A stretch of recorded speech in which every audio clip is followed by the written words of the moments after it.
I had declared that our objectives were fiscal consolidation, price stability, self-sufficiency in food, reviving the growth cycle, enhancing investments, promoting manufacturing, encouraging exports, quickening the pace of implementation of projects, and finding practical solutions to certain stressed sectors such as petroleum, power, coal, highways, and textiles.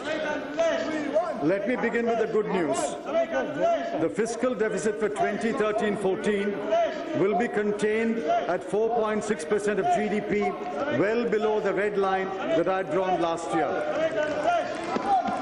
More importantly, the current account deficit that threatened to exceed last year's CAD of $88 billion will be contained at $45 billion, and I'm happy to inform the House that we expect to add about $15 billion to the foreign exchange reserves by the end of the financial year. Analysts and rating agencies had acknowledged our efforts some months ago and no longer speak about a downgrade.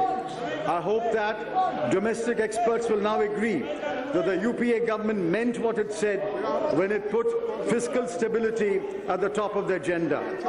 Going forward, I appeal to all political parties to join me in the pledge that we shall never do anything that will affect the stability of the foundations of India's economy. Last year, when I read the budget speech, WPI headline inflation stood at 7.3% and core inflation at 4.2%.